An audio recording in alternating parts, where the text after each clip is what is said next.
এখানে যে দুর্নীতিগুলো হচ্ছে, এটা যে ফাইল আসছে, সেই ফাইলও চেপে রাখা হয়। এই ধরনের পরিস্থিতি কিভাবে চলতে পারে? আপনি দেখবেন না, আজকেও খবরের কাগজ খুলে এই অনাচার যখন চলবে এবং সেইখানে নিজেদের তৈরি করা প্রশাসন এবং নিজের সংগঠনকে যদি লেলিয়ে দেওয়া হয়।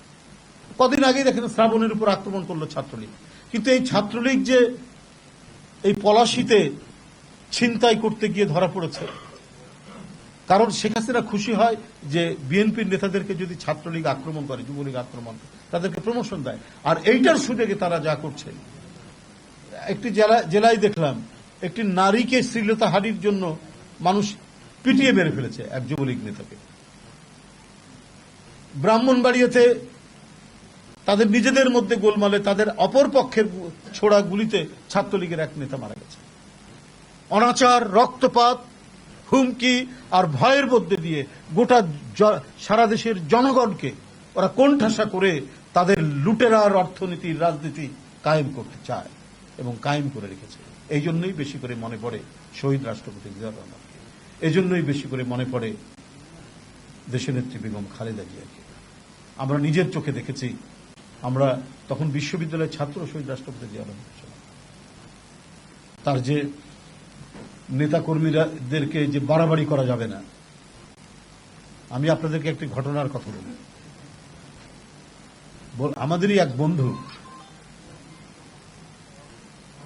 সে একটি তখন ভিসিআর নিষিদ্ধ ছিল, রাজশাহীতে একটি ভিসিআর চালাতে গিয়ে একটা গোলমাল হয়, মানে চালাচ্ছিল তখন ব্যান্ড আইটেম। তো সেটা জানাজানি হলো, তখন তো আর এত মিডিয়া টিডিয়া ছিল না। আমরা তারপরের দিনই পেপারে দেখছি সেই ছেলে, সে বেশ নাম করা কর্মকর্তার একজন ছিল, সে বহিষ্কার হয়ে গেল। তারপরের দিনই বহিষ্কার।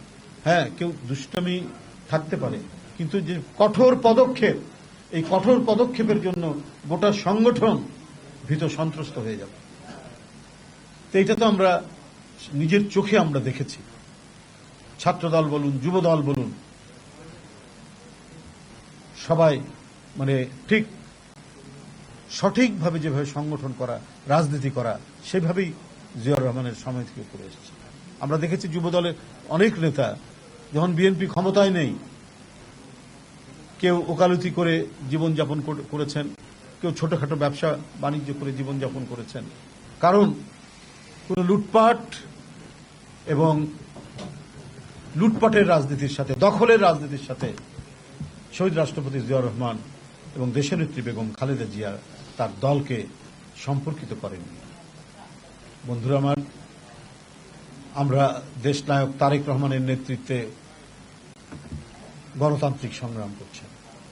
আজকে জাতীয়তাবাদী তাঁতি দলের উদ্যোগে এই আলোচনা। আমরা তাঁতের উপর আর কিছু বললাম না, জিয়াউর রহমানের অবদান তারা নিজেরাই বলেছেন সমস্ত কিছু। তো আমরা এই কারণেই এত নিপীড়ন নির্যাতন সহ্য করে বারবার কারাগারে যাওয়া, বারবার রিমান্ডে নেওয়া, এর মধ্যে করছে যাতে ফিরে আসুক, যাতে গণতন্ত্র ফিরে আসুক, ভদ্রলোকরা যাতে নিঃশ্বাস নিতে পারে।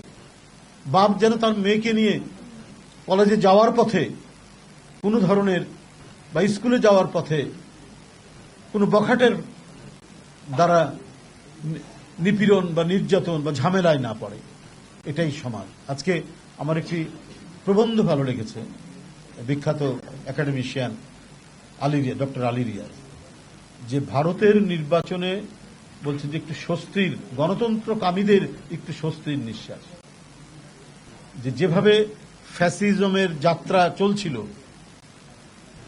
আবার যদি অধিক সংখ্যক মাত্রায় আসন সংখ্যা পেলে হয়তো সেখানে ফ্যাসিজমের